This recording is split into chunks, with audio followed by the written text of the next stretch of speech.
Hello friends, welcome to my YouTube channel SK online classes में आपका स्वागत है। कैसे हैं आप सभी लोग? अच्छे होंगे, अच्छी तरीके से पढ़ाई चल रही होगी। गुड मॉर्निंग, नमस्कार। कैसे हैं आप लोग? मैं पढ़ा रहा हूं आपको गणित कक्षा 11 की डॉक्टर मनोहर रे हरसुख शर्मा की एनसीईआरटी पैटर्न की बुक है। आज अध्याय आपको नया स्टार्ट करने जा रहा हूं, अध्याय नंबर 5, जो आपको इसके आगे जो था चौथा चैप्टर गणितीय आगमन सिद्धांत, वो आप लोगों के सिलेबस में नहीं है, इस बेस नहीं पढ़ा रहे हैं। बाकी इसके बाद आपको पढ़ा दिया जाएगा। श्रमिक संख्याएं आपकी थी, इस बेस श्रमिक संख्याएं और उनके द्विघाती समीकरण आपको बताए जा रहे हैं। ठीक है, बहुत आसान, बहुत सिंपल तरीके से, कोई दिक्कत कोई परेशानी नहीं होगी। आप लोग देख सकते हैं, आप लोगों को आज नया से नया टॉपिक स्टार्ट होने जा रहा है, नया अध्याय। बहुत दिनों से ट्रिग्नोमेट्री चली थी, तो आज आपको नई चीज नए तरीके से, नए फंडामेंटल से, नए ट्रिक से आपको बताई जाएगी। ठीक है, तो आपको जैसा कि दिख रहा होगा आपके अध्याय पे लिखा हुआ है 5 नंबर। और आपको स्टार्ट करने से पहले आप लोगों से कहना चाहूंगा कि अगर आप लोग हमारे यूट्यूब चैनल पर अभी भी नए हैं तो चैनल को सब्सक्राइब कर लीजिए जल्द से जल्द, और वीडियो को लाइक जरूर कर दीजिएगा। साथ ही साथ बेल आइकन को भी दबा दीजिएगा, जिससे आपको लेटेस्ट नोटिफिकेशन की वीडियो आपके मोबाइल पर पहुंच जाएगी, तो आप वहां से उसका लाभ उठा सकते हैं। ठीक है, तो देखिए आप लोगों को जो दिखा दिए हैं, अब आपको एक्सरसाइज दिखा देते हैं। एक्सरसाइज में क्वेश्चन कैसे दिए हुए हैं, आप लोगों को क्वेश्चन भी दिखाते हैं। ये देखिए आपके पास एक्सरसाइज ये लिखी हुई है। देखिए आपके पास एक्सरसाइज आप लोग देख लीजिए। अगर किताब नहीं है तो आप यहीं से स्क्रीनशॉट ले सकते हैं। इसकी देखिए एक्सरसाइज दिख रही होगी 5A स्टार्ट करने से पहले आप लोगों को कुछ पहले एक्सरसाइज आप लोगों ने देख लिए होंगे। सेकंड पर आपको पूरा दिख रहा है, स्क्रीनशॉट ले लिए हैं। और इससे पहले स्टार्ट करने से पहले आप लोगों से मैंने कहा था कि आप लोगों को पहले क्या की पॉइंट्स, नोट्स, फार्मूलेस लिखाए जाएंगे, वो भी मैं बताऊंगा। तो आप लोग देखिएगा, बहुत आसान तरीके से, कोई दिक्कत कोई परेशानी आपको नहीं होगी। ठीक है, तो ये देखिए आपके पास ये आ गए आपके पास फार्मूलेस। देखिए आपकी स्क्रीन पर ये लिखे हुए हैं। लिखा हुआ है क्या? इकाई 2 बीजगणितीय अलजेब्रा, मतलब बीजगणितीय होती है अलजेब्रा के अंदर जो सारे टॉपिक आते हैं। अध्याय नंबर 5 है श्रमिक संख्याएं और द्विघातीय समीकरण, complex numbers and quadratic equation. ठीक है, इसके अंदर देखो ये कॉम्प्लेक्स क्वाड्रेटिक इक्वेशन में आपको सबसे पहले आपको पता करना है कि हमारा जो आई का मान होता है हमारे पास, इमेजिनरी और रियल पार्ट, वो हमारे कैसे होते हैं। आई का एक मान होता है आई बराबर अंडर रूट माइनस का 1, या इसको -1 की पावर 1/2 भी लिख सकते हैं। ये होता क्या? आई होता आयोटा या इमेजिनरी या काल्पनिक शब्द के प्रथम अक्षर आई हैं। ठीक है, आयोटा होता है, आयोटा का आई ले लिया गया, इस वजह से आयोटा अंडर रूट माइनस का 1 होता है। ठीक, अब देखिए यहाँ पे लिखा आई सर्वप्रथम किसने बनाया था? आई सर्वप्रथम स्विस गणितज्ञ आइलर, जो एक स्विस गणितज्ञ आइलर थे, नाम साइंटिस्ट था, उन्होंने इस आई का मान दिया था। उन्होंने ये टॉपिक और ये अध्याय और ये चीजें बताई थी उन्होंने। ठीक है, क्या थे? आइलर ने स्विस गणितज्ञ थे जो सर्वप्रथम आई का मान उन्होंने बताया था। अब देखिए आई का मान बताया था, इसी के साथ साथ अब देखिए आपको इसके की पॉइंट्स पता होने चाहिए। की पॉइंट्स भी आपको बताएंगे। देखिएगा आज इंट्रोडक्शन वीडियो है, बहुत आसान तरीके से, बहुत ही सिंपल वे में, बस आप लोग प्रॉपर तरीके से नोट्स बनाते रहिएगा, आप लोगों को आसानी रहेगी।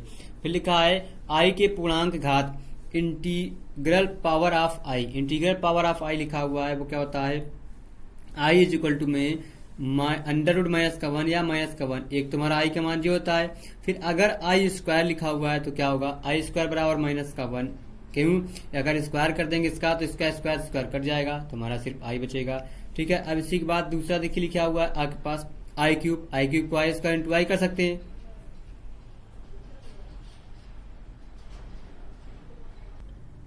ठीक है, अब देखिए यहाँ पे आई क्यूब कर सकते हैं, आई स्क्वायर इंटू में आई कर सकते हैं, क्योंकि आई स्क्वायर का हमको मान पता है माइनस का 1। आई क्यूब का मान होता है माइनस का आई होता है। ठीक है, फिर आई की पावर 4, आई की पावर 4 को आई स्क्वायर इंटू आई स्क्वायर कर सकते हैं, लिख सकते हैं। -1 क्या हो जाएंगे? प्लस का 1। फिर होता है आई की पावर 5, आई की पावर 5 देखो लिखा हुआ हमारा आई क्यूब इंटू में आई स्क्वायर, क्या होता है? माइनस का आई इंटू में आई क्यूब का मान होता है माइनस का आई, और आई स्क्वायर का मान होता है माइनस का 1, माइनस का हो जाएंगे प्लस के आई हो जाएंगे। मतलब इससे मुझे समझ में आ रहा है, अगर हमारे पास पावर अगर सम है तो हमारा क्या आ रहा है? माइनस का 1, और अगर पावर हमारे पास विषम है तो माइनस का आई, फिर सम आ गया तो आई, विषम आ गया तो आई। जब आई की पावर 5 होगा तो हमारा क्या हो जाएगा? प्लस का आई की पावर 6 हो जाएगा तो क्या हो जाएगा? माइनस का 1 आ जाएगा। क्यों? क्योंकि आई की पावर 4 इंटू में आई स्क्वायर लिख सकते हैं इसको। आप लोग देखिए यहाँ से स्क्रीनशॉट ले लीजिए, बहुत आसान, बहुत सिंपल है, आपको लिखने की जरूरत नहीं पड़ेगी। आप लोग यहाँ से रोज पढ़ सकते हैं इसको, तुरंत स्क्रीनशॉट खोलेंगे आप लोग तुरंत पढ़ सकते हैं। आई की पावर 6, आई की पावर 4 इंटू में आई स्क्वायर लिख सकते हैं। आई की पावर 4 का मान हम निकाल चुके हैं ऊपर 1, आई स्क्वायर का मान हमें पता है माइनस का और 1 होता है हमारे पास, तो यहाँ पे आ जाएगा माइनस का 1, आई की पावर 7 आई की पावर 4 इंटू में आई क्यूब हो जाएगा। और हमारे पास आ जाएगा आई की पावर 4 हम निकाल चुके हैं, अभी ऊपर लिखा हुआ है 1, आई क्यूब का मान हमें पता है क्या होता है माइनस का आई, तो प्लस माइनस हो जाएंगे माइनस का आई हो जाएगा। फिर आई की पावर 8, आई की पावर 8 को आई की पावर 4, आई की पावर 4, आई की पावर 4 का मान हमें पता है 1 इंटू 1 तो 1 हो जाएगा। आई की पावर 9, आई की पावर 8 इंटू 1, आई की पावर 8 का 1 आई 8। ऐसे ही आदि हमारे ऐसे बनते चले जाएंगे ये हमारे फार्मूलेज। ठीक है, तो ये हो गया आपके पास आई के पूर्णांक घात हो गए। अब देखो यहाँ पे एक चीज लिखी हुई है, आपको देख लेना, पढ़ लेना थोड़ा सा। काल्पनिक संख्याओं के विषम घात ऑड पावर्स, काल्पनिक संख्याओं तथा समघात इवन पावर्स वास्तविक संख्याएं होती हैं, ये हमको पता होना चाहिए। बहुत आसान, बहुत सिंपल तरीके से आपको बता दिए गए, लगा लिए गए और आपको दिखाए जा रहे हैं। ठीक है, इसी के बाद आप लोगों को देखिए आज इंट्रोडक्शन का वीडियो हो जाए, क्योंकि जो थोड़ा सा टॉपिक बहुत ही अच्छा है, लेकिन इसमें से आपको की पॉइंट्स, फंडामेंटल पॉइंट्स आपको लिखाने पड़ेंगे, इस वजह से आपको ये हम बता रहे हैं। ठीक है, आप लोग इसके आगे देखिएगा। अब देखिए आपके पास लिखा हुआ है श्रमिक संख्याएं। कॉम्प्लेक्स नंबर क्या होता है? What is complex number? ऐसी संख्या युग्म जिसका एक भाग वास्तविक और दूसरा भाग क्या होता है? अधिकल्पित। वास्तविक मतलब एक होता है रियल, एक होता है इमेजिनरी, वो श्रमिक संख्या कहलाता है। श्रमिक संख्या क्या होती है? श्रमिक संख्या मतलब उसका एक भाग हमारा वास्तविक और एक भाग काल्पनिक। अधिकल्पित मतलब एक रियल होना चाहिए, एक इमेजिनरी हो गया, वो हमारी श्रमिक संख्या कहलाती है। जैसे a प्लस का आई बी, जिसमें a वास्तविक भाग है तथा आई बी हमारा अधिकल्पित भाग है। क्यों? क्योंकि a हमारा अकेला, जिसमें आई आ जाता है वो हमारा इमेजिनरी पार्ट हो जाता है। ठीक, जैसे इसे z बराबर एक्स प्लस आई से प्रदर्शित करते हैं, जो हमने पता कर लिया। ठीक है, आप लोग भी नोट्स बनाते रहिए, प्रॉपर का बहुत आसान है। फिर यदि y बराबर 0 लिखा है, क्या? यदि y बराबर 0 है तो z बराबर x शुद्ध वास्तविक संख्या। यदि z बराबर x है शुद्ध वास्तविक संख्या क्या हो जाएगी? यदि x बराबर अगर 0 हो जाएगा तो z बराबर आई वाई, तो शुद्ध जी क्या हो जाएगी? काल्पनिक हमारी, या अधिकल्पित भी लिख सकते हैं यहाँ पे, अधिकल्पित संख्या भी हो जाएगी। तो जी हमारे था श्रमिक संख्या, हमने पता जाना कि श्रमिक संख्या क्या होती है, कैसे पता कर पाएंगे जी हमने जान गए। श्रमिक संख्या वो होती है जिसमें से इसका एक भाग हमारा वास्तविक, दूसरा भाग अधिकल्पित होता है, श्रमिक संख्या कहलाता है। इसी के बाद दूसरा आपके पास एक टॉपिक है, जो देखिए आपकी स्क्रीन पर लिखा हुआ पूरा फुल है, इसी में आपको दिख रहा होगा, आप लोग देख सकते हैं। एक संयुग्मी श्रमिक संख्या, एक हमारी संयुग्मी होता है जिसको बोलते हैं कॉन्जुगेट कॉम्प्लेक्स नंबर। संयुग्मी ऐसी दो श्रमिक संख्याएं, क्या? संयुग्मी श्रमिक संख्याएं, कॉन्जुगेट कॉम्प्लेक्स नंबर, ऐसी दो श्रमिक संख्याएं जिनके वास्तविक भाग परस्पर परिमाण और चिन्ह में समान हो तथा काल्पनिक भाग और परिमाण में समान किंतु चिन्ह में विपरीत हो, संयुग्मी सम्मिश्र होते हैं। यदि z बराबर x प्लस का आई वाई लिखा है, जो हमारा क्या सम्मिश्र संख्या है, कॉम्प्लेक्स नंबर है। और z बार बराबर x माइनस का आई, इसका कॉन्जुगेट मतलब माइनस साइन हो गया, तो वो निरूपित किया जाता है, हमारा क्या होता है? कॉन्जुगेट कॉम्प्लेक्स नंबर होता है। संयुग्मी सम्मिश्र संख्याएं कहलाती हैं। ठीक है, ये हमारा हो गया। अब इसके बाद और थोड़ा सा आपको जानना है, और क्या जानना है? जानना बहुत आसान जरूरी है, क्योंकि आपको फैक्ट्स और इंपॉर्टेंट नोट्स और फॉर्मूलेज पता होने चाहिए। आपको पता होना चाहिए कॉम्प्लेक्स नंबर्स क्या होते हैं, कैसे हम जानेंगे। सवाल तो लगाने ही लगाने हैं, कोई दिक्कत कोई परेशानी आपको नहीं होगी। आप सिर्फ पढ़ते रहिए और एंजॉय करते रहिए, और आप लोग अच्छे से पढ़ते रहिए। फिर लिखा है महत्वपूर्ण तथ्य, क्या? Important facts. महत्वपूर्ण तथ्य जो होते हैं, इंपॉर्टेंट फैक्ट्स क्या होता है? आई पहला होता है अगर z बार बराबर अगर z है, ठीक है, तो z प्लस z बार बराबर x प्लस का आई वाई प्लस x माइनस का आई वाई, याद आएंगे x प्लस का आई वाई प्लस x माइनस आई वाई। आई वाई से आई वाई हमारे कट जाएंगे तो बचेंगे 2x, जिसमें से 2 जो होगा वास्तविक भाग होगा हमारा। ठीक है, अगर z माइनस का z बार दिया हुआ है, अगर हमारे ये बराबर है तो z x plus i Y minus z बार हमारा क्या होता है? हमारा होता है संयुग्मी, हमारा होता है श्रमिक संख्या होती है। तो अब इसमें से हमारा माइनस का अंदर गुणा कर दिया गया, तो माइनस एक्स कट गए, 2 आई वाई, तो 2 गए क्या? काल्पनिक भाग हो गया हमारा, 2 इसके बाद मिल जाएगा हमको काल्पनिक भाग। अब इसी के आगे एक और 4th पॉइंट दिया है, इंपॉर्टेंट फैक्ट्स दिए हुए, महत्वपूर्ण तथ्य दिए हुए हैं जी। क्या लिखा हुआ? अगर z इंटू जेड बार लिखा हुआ है, जिसका गुणा करेंगे तो हमारा x square plus y square मिल जाता है, ये बन जाता है हमारा शुद्ध वास्तविक संख्या, क्योंकि इसमें हमारा आई नहीं दिया हुआ है, वो x square plus y square हमारा शुद्ध वास्तविक संख्या बन जाता है। अब इसी के आगे और होता है हमारा एक बहुत ही इंपॉर्टेंट पॉइंट्स ला लिखे हुए हैं वो भी आपको देखना है। ला आप जब देख लीजिए तो आप लोगों को आसानी रहेगी, ठीक है, कोई समस्या कोई दिक्कत नहीं होगी आपको, आप आसानी से लगा सकते हैं। लिखा हुआ है सम्मिश्र संख्याएं, सम्मिश्र संख्याओं का बीजगणितीय अलजेब्रा ऑफ कॉम्प्लेक्स नंबर। बीजगणितीय कुछ रूल होते हैं हमारे, वो क्या होते हैं, वो देखिए किसी भी शून्य सम्मिश्र या कॉम्प्लेक्स नंबर्स के वास्तविक और अधिकल्पित मतलब काल्पनिक भाग अलग अलग शून्य होते हैं। जैसे x square plus y square बराबर अगर 0 दिया तो ऐसा हो जाएगा, ठीक है।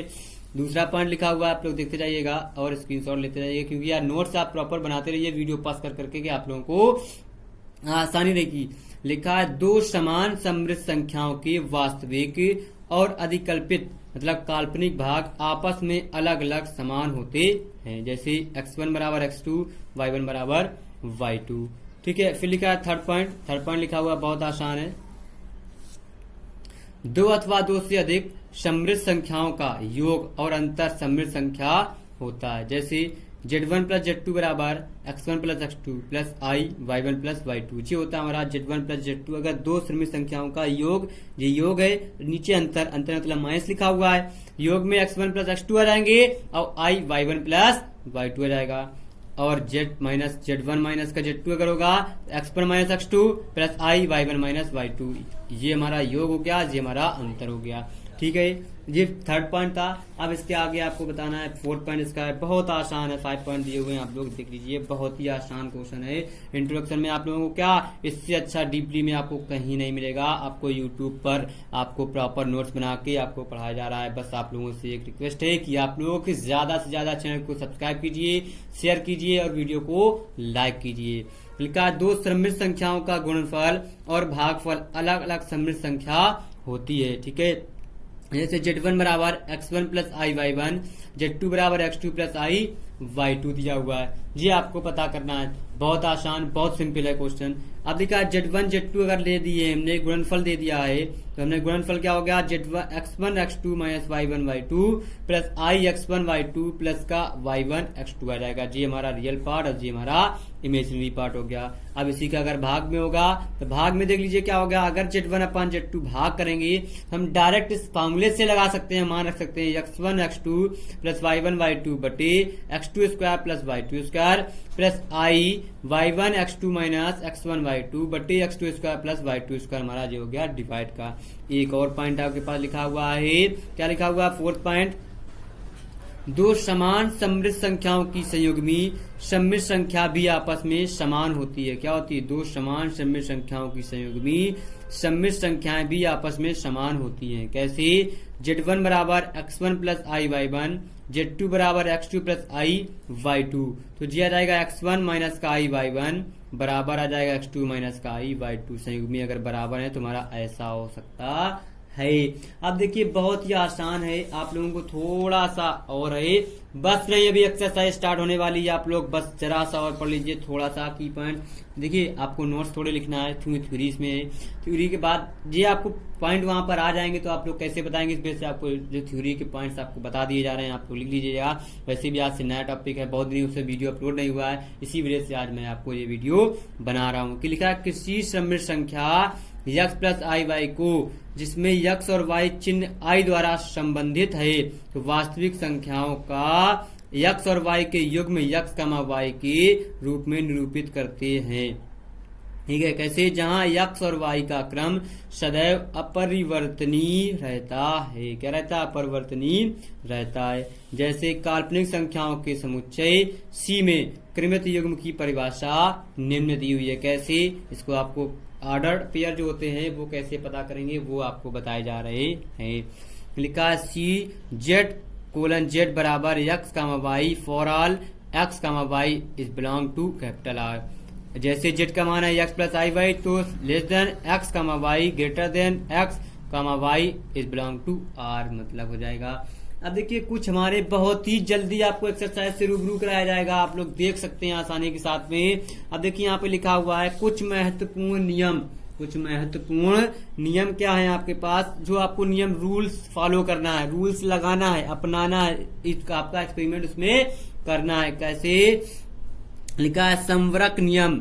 पहला Z1 प्लस Z2 और Z1 Z2 समृक संख्याएं, ये समृक नियम होता है। क्रम विनिमय नियम, क्रम विनिमय नियम आपके पास ये देखो लिखा हुआ है, बहुत ही आसान है, रूल्स लिखे हुए हैं। क्रम विनिमय नियम Z1 प्लस Z2 बराबर Z2 प्लस Z1 या Z1 Z2 बराबर Z2 Z1 आ जाएगा। अब सहचर नियम जो होता है, सहचर नियम बहुत आसान है, Z1 plus Z2 plus Z3 कामा Z1 plus Z2 plus Z3 जो हो गया सहचर नियम। Z1 Z2 Z3 बराबर Z1 Z2 Z3 हमारा हो गया जी, क्वेश्चन हो गया, सहचर नियम आ गया। सहचर नियम आपको याद होना चाहिए क्योंकि इसका यूज आपको करना पड़ेगा। बहुत आसान तरीके से आपको सवाल बताए जाएंगे, बहुत ही सिंपल है। कॉम्प्लेक्स नंबर आप लोगों को कहीं पर किसी से कोई चीज पूछने की जरूरत नहीं पड़ेगी। फिर लिखा है योगात्मक एवं गुणात्मक तत्समक x का 1 कामा y प्लस 0 कामा 0 बराबर x1 कामा y1, x कामा y 1 कामा 0 बराबर x कामा y, जी हमारा हो जाएगा। जैसे ही हमारे पास लिखा हुआ है क्या, 0 कामा 0 योगात्मक तस्मक है, 1 कामा 0 हमारा गुणात्मक तस्मक है, जी हमारे हो गए तस्मक।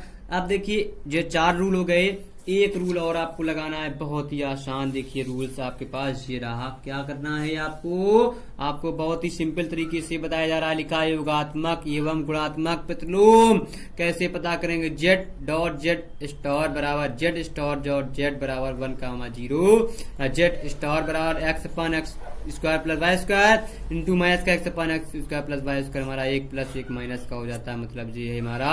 अब लिखा है एक वितरण नियम आता है। वितरण नियम क्या लिखा है कि Z1 Z2 Z3 इंटू में plus Z1 Z2 plus Z1 Z3 हमारा आ जाएगा, या Z2 प्लस Z3 इंटू में Z1 ऐसे भी लिख सकते हैं, तो Z2 Z1 plus Z3 Z1 हमारा आ जाएगा, जी हो गया हमारा वितरण नियम। तो ये थे आपके क्वेश्चन एक्सरसाइज जो आपको बताई गई, बहुत आसान बहुत सिंपल है, कोई दिक्कत कोई परेशानी आपको नहीं होगी। अब बताते हैं हम आपको क्वेश्चन नंबर फर्स्ट, ये आप लोग रूल्स इनको लिखिएगा समझिएगा, फिर आपको क्वेश्चन आपको लगाने में आसानी रहेगी। क्वेश्चन लिखा हुआ है आपके पास, क्या लिखा है, 5 प्रश्नावली ए लिखी हुई है। पहला क्वेश्चन है मान ज्ञात कीजिए, आपको मान बताना है, हम मान बता रहे हैं। लिखा हुआ है पहला क्वेश्चन सोल्यूशन में i की पावर 48 लिखा हुआ है, बहुत आसान है। अब इसको क्या कर सकते हैं, हम 48 का मान लिख सकते हैं, यहाँ पे क्या कर सकते हैं, इसको आई स्क्वायर की पावर कर सकते हैं हम, क्या 24 दूना 48। तो आई स्क्वायर का मान हम जानते हैं क्या होता है, आई स्क्वायर बराबर होता है माइनस का 1, अभी लिखाए थे हमने मान, तो जा जाएगा -1 की पावर 24। किसी भी संख्या में अगर हमारा सम नंबर्स की पावर लगी है, सम पावर लगी है, अंदर माइनस है, तो उसका मान क्या होता है प्लस का 1, ये हो गया हमारा आंसर। क्या हो गया, आई की पावर 48 का मान हमारा आ जाएगा प्लस का 1। अब जैसे लिखा है दूसरा, इसका बी पार्ट लिखा हुआ है -1 की पावर आई की पावर 12 और -i की पावर 12, इसको सॉल्व कर लेंगे तो लिखा है -i लिखा हुआ है, -i का मान मतलब होता है हमारा क्या हो जाएगा, जो हो जाएंगे माइनस कितनी पावर सम लगी उसका मान हो जाता है प्लस, और ये -i की पावर हो जाएंगी 12। कैसे, ये माइनस है, हम अगर बाहर निकालेंगे तब भी प्लस आ जाएगा, इस बेस हमने इसको इससे लिख दिया, और ये हमारा हो जाता है हमारा i का मान आ जाएगा, ये हमारे प्लस माइनस के कट जाएंगे, तो -i की पावर 12 -i की पावर 12 का मान हो जाएगा हमारे पास 0, जो हो गया आपका पास क्वेश्चन नंबर बी। अब बताते हैं इसी का सी नंबर लिखा i की पावर 61 बराबर i की पावर 61 का मान बताना है। हम जानते हैं अगर i स्क्वायर की पावर 31 यहाँ पे रख देंगे तब भी नहीं आएगा हमारे पास, यहाँ पे रख लेते हैं i की पावर यहाँ i की पावर 30 इंटू में अगर i कर लें तब भी हमारा कोई फर्क नहीं पड़ेगा, तो लिख लेंगे i स्क्वायर की पावर जा जाएंगे 15 इंटू में i, बहुत आसान है। अब देखिए i स्क्वायर का मान होता है -1 जा जाएंगे 15 इंटू में i, तो हमारा आ जाएगा -1। किसी भी संख्या की पावर अगर माइनस विषम संख्या लगी होती है उसका मान क्या माइनस अगर है तो माइनस आ जाता है, तो इसका मान आ जाएगा माइनस का i, तो ये आ जाएंगे i की पावर 61 का मान क्या हो जाएगा माइनस का i। आप बताते हैं इसके आगे क्वेश्चन क्या लिखा हुआ है, इसी का डी पार्ट दिया हुआ है क्या, i की पावर माइनस का 101, देखिए i की पावर माइनस का 101 है, तो इसको लिख सकते हैं क्या 1/i की पावर 101 हो गया। अब देखिए 1/101 लिखा हुआ है, तो आई का हम इसको बना सकते हैं पावर क्या, 1/i की पावर हो जाएगा 100 और गुणे में आ जाएगा आई। ठीक है, तो जी हो जाएगा हमारे पास, तो 1/, जी हो जाएंगे आई स्क्वायर की पावर 50 लिख सकते हैं हम, और इंटू में आई लिखा हुआ है। फिर आ जाएगा आई स्क्वायर का मान माइनस का 1 की पावर आ जाएंगे 5, ये बना सकते हैं। इंटू में हमारे पास आई, तो बराबर लिखा हुआ है 1/, क्या आ जाएंगे हमारे पास स्क्वायर लिखा हुआ है -1, तो ये हो जाएंगे 1 गुणा आई, तो ये हो जाएंगे हमारे पास 1/i, आंसर आ जाएगा। तो आई हमारे पास हो गया। बहुत ही आसान क्वेश्चन, आसान लैंग्वेज में आपको बता रहे हैं हम, देखिएगा सिंपल वे में, सिंपल तरीके से। अब 1/i तो हमारा क्या, अगर हम आई का ऊपर नीचे गुणा कर देंगे तो ऊपर बन जाएगा हमारे पास आई स्क्वायर, नीचे आ जाएगा हमारे पास सॉरी 1/i आ जाएगा हमारा आई स्क्वायर, तो जो हो जाएगा हमारे पास, पेज थोड़ा गड़बड़ हो गया, खत्म हो गया, तो इधर बता देते हैं आपको पीछे साइड में। जैसे लिखा हुआ है हमारे पास आई, जी आ जाएंगे आई, जी हो जाएगा आई स्क्वायर, क्योंकि हम जानते हैं आई स्क्वायर का मान क्या होता है माइनस का 1, तो जा जाएंगे आई बटे माइनस का 1, तो जा जाएगा माइनस का आई, हमारा आ जाएगा क्या, आई की पावर माइनस का 101 का मान हो जाएगा माइनस का आई। ये था आपका फर्स्ट पार्ट, आपको बताया गया, आप लोगों ने देखा, कोशिश की लगाने की बहुत आसान तरीके से, और इंट्रोडक्शन भी आपको बताया गया, न्यूमेरिकल फार्मूले बताए गए। कल आपको इसके आगे बताया जाएगा। जाने से पहले आप लोग हमारी मेहनत का फल हमें देते जाइएगा। आप लोग वीडियो को लाइक जरूर कर दीजिएगा, और साथ ही साथ क्या, चैनल को शेयर कर दीजिए, चैनल को सब्सक्राइब कर लीजिए अगर आप लोग अभी भी हमारे यूट्यूब चैनल पर हैं। अगर आप लोगों ने अभी तक वीडियो देखा तो आप लोग वीडियो को सब्सक्राइब और बेल आइकन और लाइक करके जरूर जाइएगा। कल फिर मिलते हैं, पढ़ते रहिए, नए जोश, नई एनर्जी, नए उत्साह के साथ। Bye bye.